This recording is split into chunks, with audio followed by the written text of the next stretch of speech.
오늘 이슈 추적에서는 고공환율 속의 이 수혜주들 한번 찾아보고요. 시장 전략 함께 살펴보도록 하겠습니다. 먼저 박소영 뉴스캐스터가 고환율 수혜주들 실적 전망 어떤지 살펴볼 텐데요.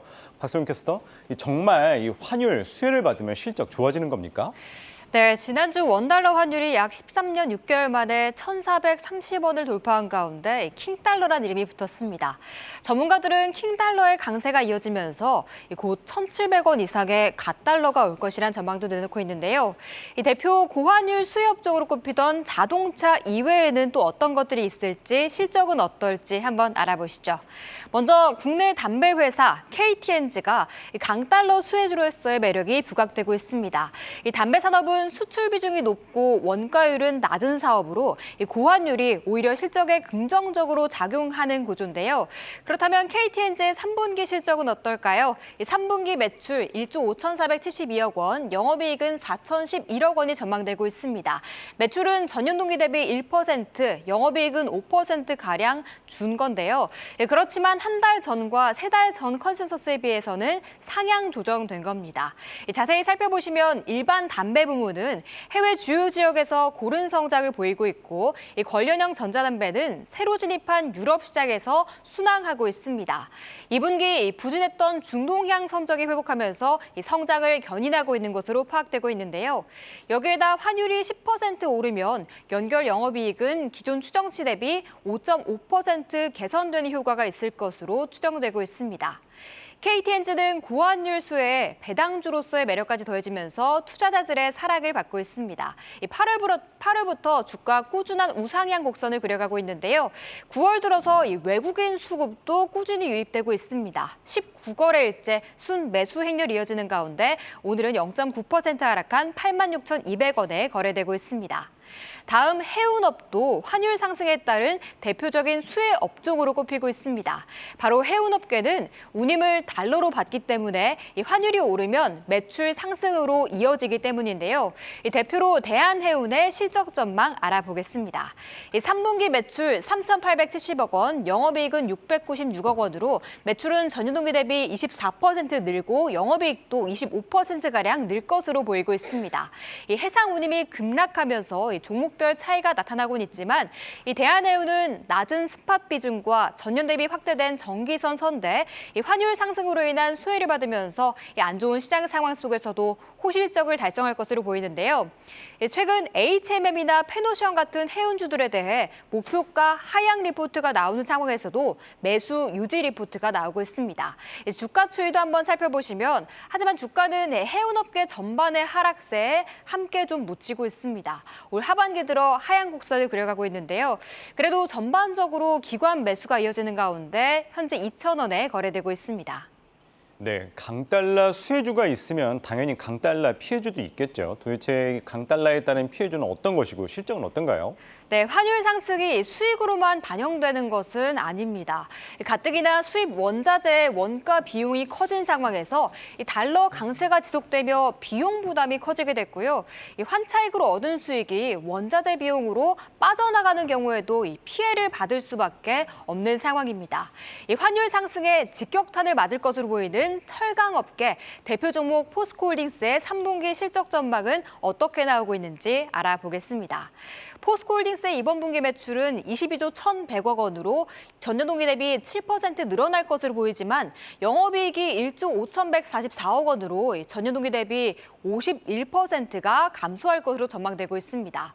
이는 최근 철강 제품의 수요가 부진한 탓에 판매량이 줄었고 이에 따라 가격도 하락하고 있기 때문인데요. 경기 침체에 펀치를 맞고 있습니다. 여기에다 태풍 흰남노의 피해로 인해 실적 추정치는 더욱 하향되고 있는데요. 게다가 3분기에는 한 달 정도 차질이 빚었지만 4분기에는 온기로 반영되면서 실적 불확실성이 더 큰 상태입니다. 포스코홀딩스 부정적인 이슈들로 주가 하락세를 이어가고 있습니다. 3거래일 전 21만 1,000원까지 떨어지면서 52주 신저가를 기록하곤 했는데요. 하지만 외국인의 저점 매수가 들어오면서 그래도 어제 오늘 반등하고 있습니다. 현재 0.4% 오르면서 22만 3,500원에 거래되고 있습니다. 네, 오늘은 고환율에 따른 수혜주와 피해주 살펴봤습니다. 잘 들었습니다. 지난 3분기 반도체와 전기전자 등 주요 상장사들의 영업이익이 코로나가 극심했던 지난 2020년 2분기 이후 처음으로 하락할 것으로 예상됩니다. 이런 가운데 오히려 전망치가 상승한 곳도 있다고 하는데요. 바로 현대차와 기아입니다. 도대체 어떤 이유에서인지 살펴보도록 하겠습니다. 산업부 강미선 기자와 이야기 나눠보도록 하겠습니다. 강 기자, 우선 현대차, 기아 3분기 실적 괜찮습니까? 네, 현대차와 기아 모두 2분기에 이어 3분기에도 역대 최대 실적을 기록할 전망입니다. 네, 현대차의 3분기 매출은 지난해 같은 기간보다 24.6% 늘어난 36조 원을 육박할 것으로 예상되고요.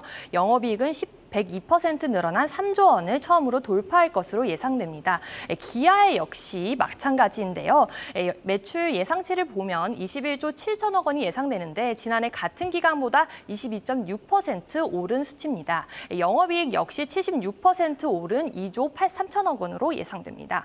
계속되는 금리 인상과 경기 침체 우려로 주요 상장사들의 3분기 영업이익 전망치가 빠르게 줄어들고 있는데 현대차와 기아는 오히려 깜짝 실적이 기대되고 있습니다. 네, 고환율 대표적인 수혜주로 현대차와 기아가 꼽히는데요. 그런 이유 때문에 역대급 실적 예상해도 되는 겁니까? 네, 먼저 환율 효과가 가장 큽니다. 예. 1,400원대 초중반까지 치솟은 고환율 덕분인데요. 올해 상반기 기준 현대차는 전체 매출의 약 50% 이상이 수출 물량입니다. 판매 대금을 달러로 받기 때문에 환율 상승에 따른 이익이 다른 기업보다 큰데요. 원달러 환율이 1% 오를 때마다 현대차의 영업이익은 500억 원, 기아는 300억 원이 늘어난 것으로 추산이 됩니다. 이렇게 계산을 해보면 3분기 평균 환율이 지난해 같은 기간보다 15%가량 올랐는데요. 계산을 해보면 총 1조 2천억 원의 추가 이익을 볼 것으로 예상됩니다. 두 번째로는 대리점에 지급하는 판매 인센티브를 줄인 점인데요. 현재 자동차 메이커 중 가장 낮은 수준입니다. 반도체 대란 속에 자동차 시장이 공급자 우위로 바뀌면서 현대차가 미국 시장에 주는 인센티브를 2분기보다 118달러 더 줄이고도 시장 점유율은 1%포인트가량 오른 점을 볼 수 있습니다. 단순히 이 환율과 인센티브로만으로는 역대급 실적을 달성했다 이렇게 보기는 어려울 것 같은데 다른 이유 어떤 게 있습니까? 네, 맞습니다. 3분기에는 신차 출시도 없었고 전통적인 비수기인데요. 예. 차값을 올려서 잘 팔았습니다. 네, 다올 투자증권에 따르면 올 3분기 현대차의 평균 판매 가격은 지난해 같은 기간에 비해 17%, 기아는 20%가량 올랐는데요. 강판 가격 인상 등 원자재값 상승과 경쟁사들의 가격 인상으로 상대적으로 차량 가격을 올리기 수월한 점도 수익성 개선에 영향을 미쳤습니다. 제네시스와 SUV 등 고수익 모델에 대한 인기가 높아지고 있는 점도 긍정적이고요. 보통 자동차 회사 내 적정 재고는 2에서 3개월 정도인데 현재 현대차 그룹의 재고 일수는 최대 1개월로 전해집니다. 만들자마자 바로 출고되기 바쁠 정도인 셈입니다. 최근에 이 미국 내 이 전기차 판매량을 보니까 오히려 줄었다는 결과를 봤어요. 이 IRA 시행으로 인한 영향 아직은 나오지 않았다고 그렇게 알고 있는데 그럼 앞으로 본격적으로 시행된다면 더 큰 영향을 받는 거 아닙니까? 네, 맞습니다. 실제 지난해 현대차 아이오닉과 기아 EV6의 판매량이 전월과 비교해 최대 20% 가까이 줄었는데요. 8월 중순부터 시행된 IRA 타격이 현실화된 거 아니냐는 보도도 많이 나왔습니다. 취재 결과 실제 예약 판매량이 준 것보다는 차 출고량이 줄었다고 보는 것이 맞습니다. 법 시행 이전의 계약 물량에 대한 보조금을 받을 수 있고 이전 계약 물량이 아직 많이 쌓여 있는 상태입니다. 즉 IRA 시행 전에 계약 물량이 지금 출고되고 있는 상황인데요. IRA에 따른 판매 영향은 내년 상반기 실질적으로 나타날 것으로 보입니다. 4분기까지는 계속되는 대기 물량이 좀 쌓여져 있어서인데요. 올해 11월 미국 중간 선거 이후 현대차 IRA 적용 유예 여부가 결정될 전망인데 이 시기가 앞으로 현대차 실적의 분수령이 될 전망입니다. 고공행진 중인 환율 역시 현대차에게 일장일단이 있는데요. 수입해오는 부품값이 오르면 부담이 될 수밖에 없는 상황이기 때문입니다. 이처럼 특히 4분기에 들어 직전 분기와 환율이 좀 낮아진다면 환율 효과가 좀 떨어지게 되고 IRA 역풍도 오기 시작한다면 지금의 실적 호조는 계속 장담하긴 어려워 보입니다. 네, 오늘은 3분기 최대 실적이 예상되는 현대차와 기아에 대해서 살펴봤습니다. 오늘 이야기 잘 들었습니다. 네, 계속해서 자동차주와 함께 시장 전략 전반적으로 살펴보도록 하겠습니다. 오늘은 박석현 우리은행 투자상품전략부 부부장 자리해 모셨습니다. 어서 오세요. 예, 안녕하십니까. 네, 앞에서 이야기했듯이 이 3분기 최대 실적이 예상됩니다. 현대차, 기아. 그런데 이 최근에 나온 자료를 보니까 미국 내 전기차 판매량이 9월 달 줄었다고 그러더라고요. 근데 이 IRA 시행 이후 영향이 아직 본격화되지 않았고 올해 말이나 이제 내년 초에쯤에 본격적으로 나타난다고 그러는데 현대차, 기아 어떻게 바라보면 좋겠습니까? 일단 이익 모멘텀은 상당히 좋다라고 봐야 될 것 같고요. 예. 코스피 전체로 보자면 지금 코스피 기업들의 3분기 영업이익 전망치가 지금 한 56조 한 9천억 원 정도로 예상이 되고 있는데 이 숫자는 그 전년 동기 대비로는 한 17% 정도 감익을 기록한 것이고요. 전분기 대비로는 21%나 지금 줄어든 것이기 때문에 예. 상당히 이익 모멘텀이 별로 좋지 않고 특히 하향 조정폭이 상당히 좀 가팔라지고 있다라는 게 좀 문제죠. 5월 고점 대비로는 한 5개월째 지금 하향 조정이 이어지고 있는데 이 기간 중에 한 15% 정도 하향 조정이 됐고요. 예. 4분기 실적 같은 경우는 더 많이 하향 조정이 됐습니다. 20%나 지금 하향 조정이 됐기 때문에 네. 하향 조정 속도가 상당히 빠르고 상당 부분을 반도체 쪽에서 여기 이제 기여를 하고 있다라고 보여지는데 예. 반면에 지금 자동차는 반대로 상당히 좋습니다. 지금 자동차 기업들의 3분기 그 영업이익 전망치가 한 5조 1천억 정도를 기록을 하고 있는데요. 예. 대부분 현대차나 기아차라고 일단 볼 수가 그쵸. 있을 것 같은데 이 수치도 지금 앞에서 말씀드린 그 한 5개월 동안 기간에 예. 3분기 실적 전망치는 40%나 상향 조정이 됐고 예. 4분기 실적 전망치도 한 30%가량 상향 조정이 됐기 때문에 전체 기업하고는 달리 자동차 같은 경우는 오히려 정반대로 상당히 서프라이즈를 기록을 하고 있다라고 봐야 될 것 같고요. 예. 뭐 이유는 앞에서 일단 그 이슈 추적 리포트에서도 예. 말씀을 좀 나왔겠지만 전기차 기대감이 가장 크고 맞습니다. 그리고 제품 믹스가 개선되고 있다라는 부분이 상당히 크고요. 그리고 예. 이제 환율 효과가 작용하고 있다라는 부분이 상당히 큰 것 같아요. 특히 이제 전기차 같은 경우는 우리들이 접하는 가격은 한 14,5천만 원 정도가 되지만 이게 보조금이 포함된 가격이고요. 예. 자동차 회사가 실제 판매하는 가격은 이거보다 훨씬 높죠. 그러니까 실제 이 가격은 뭐 흔히 말하는 하이엔드 브랜드, 그러니까 뭐 제네시스 이런 거보다 더 비싸기 때문에 예. 자동차 회사 입장으로는 상당히 제품 믹스 효과가 상당히 크게 작용하고 있다라고 봐야 될 것 같고요. 예. 이 부분이 당분간은 계속 작용을 할 것으로 예상을 하고 있는데 말씀해 주셨던 것처럼 이제 미국 IRA 법안, 이 법안이 지금 이제 걸림돌로 작용을 하고 있는 것 같고요. 그쵸. 아직까지는 이 부분이 불확실성 영역으로 좀 남겨져 있는 것 같습니다. 예. 따라서 일단 미국 중간 선거가 이제 11월 달에 있으니까 그 이후로 예상이 되고 있는데 중간 선거 이후에 한국에게 부과되고 있는 어떤 이게 규제 이런 요인들이 얼마만큼 빨리 해소될 수 있을지가 관건이 될 것 같고 예. 지금 예상으로는 뭐 내년 이후에는 이런 법안들이 어느 정도는 좀 풀리지 않을까 한국 업체들한테는 기대를 하고 있기 때문에 우려 요인도 있긴 하지만 긍정적인 요인이 여전히 자동차 쪽에는 많다라고 봐야 될 것 같습니다. 알겠습니다. 그러면 이제 시장에 대해서 한번 여쭤보도록 하겠습니다. 이 최근에 미국 주요 경제 지표들 조금씩 이제 둔화 조짐 예. 보이면서 이 연준의 이 긴축 완화 기대감 다시금 나오고 있는데 좀 가능성 어떻게 보십니까? 뭐 결론적으로 아직 가능성은 높지 않다고 봐야 될 것 네. 같고요. 일단 긴축 완화 기대감이 나오면서 일단 가장 이제 긍정적인 부분은 환율이 안정이 되고 있다라는 부분입니다. 예. 달러화 지수도 한 110선대로 지금 내려왔고 파운드화도 조금 안정이 좀 되고 있는 것 같고요. 그리고 어제 이제 두 가지 요인이 좀 주목이 됐었는데 하나는 호주 중앙은행이 그쵸. 금리 인상을 이어가긴 했고 앞으로도 뭐 금리 인상을 하겠다고 했지만 이번 인상폭이 처음으로 이제 베이비 스텝, 그러니까 맞습니다. 25bp 인상으로 이제 줄었다는 부분이 상당히 호재로 좀 받아들여졌고요. 예상치는 한 50bp였는데 줄었다는 부분이고 다른 하나는 어제 이제 미국 그 고용 쪽 지표, 특히 이제 구인 뭐 건수. 이직 비율이 지금 발표가 됐는데 상당히 좀 고무적인 수치가 좀 발표가 됐습니다. 예상보다 기업들의 구인 건수가 많이 줄어든 부분이 가장 대표적이고요.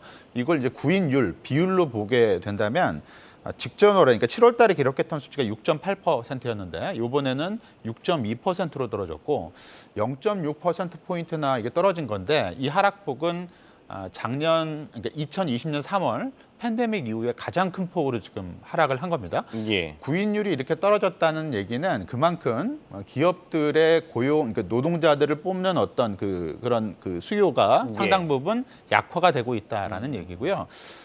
파월 의장이 상당 부분 주목했던 요인 중에 지표 하나가 이 구인율이기 때문에 노동시장 수급이 좀 안정이 될 수 있다면 연준이 상대적으로 통화정책 기조를 조금 풀 수 있겠다라는 예. 기대감으로 작용을 하고 있는 것 같습니다. 이런 부분들은 긍정적 부분으로 작용할 수 있다라고 볼 수 있을 것 같고 예.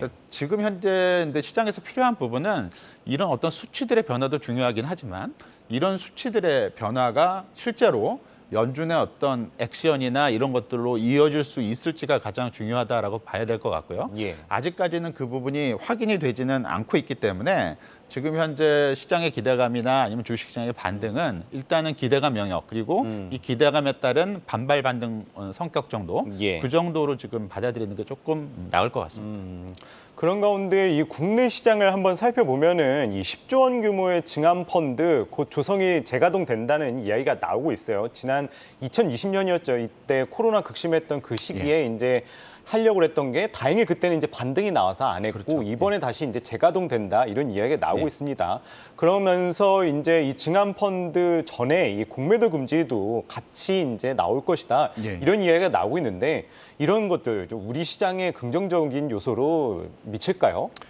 일단 증한기금은 10조 원 정도로 조성이 되는 것 같고요. 예. 그 코로나 팬데믹 초기 때 그 조성 방식이나 이런 것들은 다 협의가 끝났기 때문에 예. 조성은 뭐 그렇게 어려울 것 같지가 않습니다. 이달 중순에 완료가 될 것 같고 실제 투입이 될지는 좀 더 지켜봐야겠지만 예. 그리고 이제 그 증한기금하고 함께 논의되는 게 이제 공매도 금지가 맞습니다. 이제 재개되는 부분이고요. 뭐 같이 논의되고 있는 이유는 증한기금이 설립이 되고 이제 실제 투입이 됐을 때 주식을 매입하게 되는 주식이 공매도 자금을 매입을 하게 되면 그렇죠. 약간 모순이 발생하고 있을 수가 있기 때문에 예.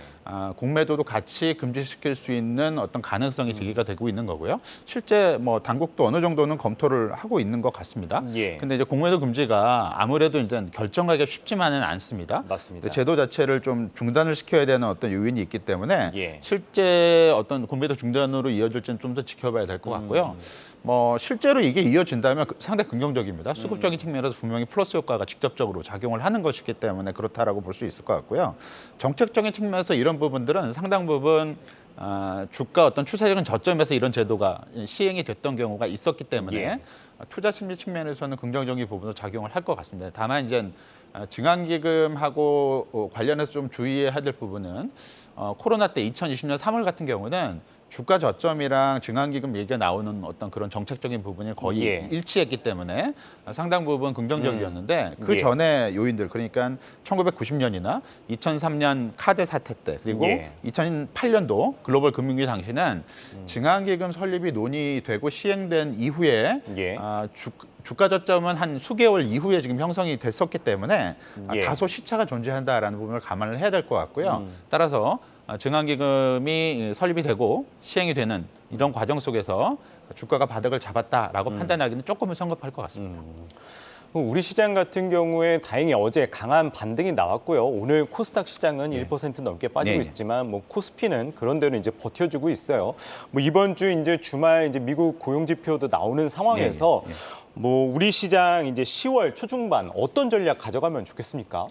일단 그 금요일이죠. 내일 모레 이제 삼성전자가 그 그쵸. 3분기 잠정 실적을 발표하게 되는데 실적 결과 자체는 크게 주목은 받지 않는 것 같습니다. 그거보다는 마이크론이나 키옥시아에서도 확인됐듯이 삼성전자가 그 D램 반도체 칩메이커들 다른 회사들하고 같이 감산을 발표할 수 있을 것이냐. 그러니까 예. 또 내년도 투자를 더 축소하는 쪽으로 방향을 잡을 것이냐라는 얘기고요. 예. 보통 반도체 주식은 그 실적이 많이 하향 조정되고 실제로 부진한 그 시점보다는 이 감산 결정이 오히려 주가 바닥을 잡는 어떤 중요한 지표로 작용을 했기 때문에 예. 삼성전자나 우리나라의 SK 하이닉스도 다른 글로벌 그 반도체 회사들하고 함께 감산에 동참할 것인지 예. 이 부분이 중요할 것 같고요.